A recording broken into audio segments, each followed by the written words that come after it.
Shalom, pesan singkat hari ini adalah tentang tuntutan Yesus ketika kita mau mengikuti Yesus sesuai dengan kehendak Yesus. Seseorang mengatakan kepada Yesus bahwa ia sudah melakukan seluruh hukum Taurat.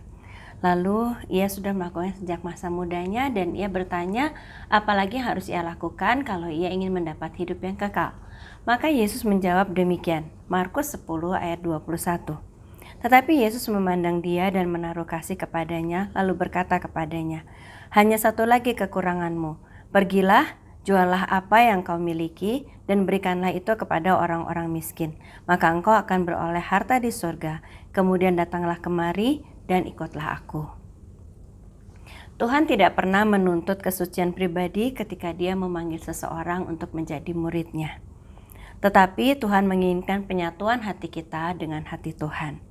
Itu berarti kita sebagai murid-Nya diminta untuk mengikut Dia sepenuhnya, menghapus keinginan kita atau ego kita, dan hidup sesuai dengan kehendak dan rencana Tuhan. Lukas 14 ayat 26 mengatakan, "Jikalau seorang datang kepadaku dan ia tidak membenci bapaknya, ibunya, istrinya, anak-anaknya, saudara-saudaranya laki-laki atau perempuan, bahkan nyawanya sendiri, ia tidak dapat menjadi muridku." Ayat ini jelas menggambarkan penyatuan antara kita dengan Yesus Kristus. Artinya, kalau kita mau mengikut Yesus, bisa jadi kita terpisah dengan orang tua kita, sanak saudara kita, karena mereka kemungkinan bisa membenci kita. Bahkan mungkin kita harus kehilangan nyawa kita sendiri ketika kita menolak untuk menyangkal Yesus. Hanya sedikit dari kita yang benar-benar tahu makna mutlak penyatuan dan penyerahan diri kepada Yesus dalam hubungannya dengan panggilan mengikut Tuhan Yesus.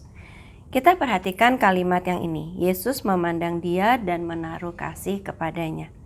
Pandangan Yesus ini menuntut keputusan hati kita untuk mungkin harus mengesampingkan semua hal di dunia ini demi menjadi murid Yesus.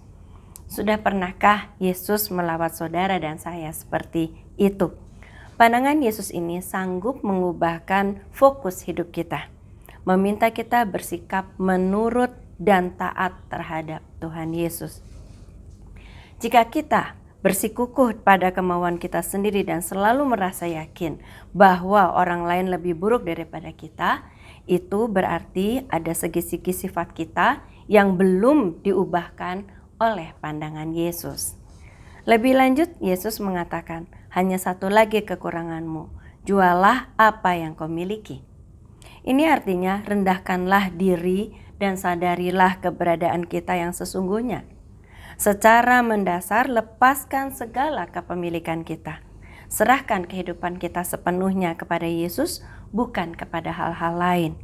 Itulah satu-satunya jalan yang harus kita tempuh untuk kita bisa benar-benar bersatu mengikut Tuhan Yesus dan mendapatkan hidup yang kekal.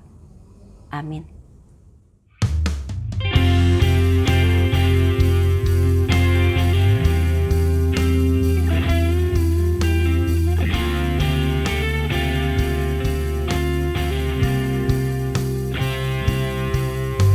Bila ku buka mataku dan lihat wajahmu,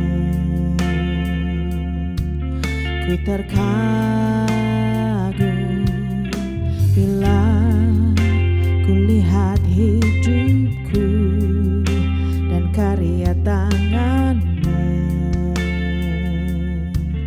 Ku tersanjung karena semua yang baik dalam hidupku, itulah karyamu. Kau beri kesempatan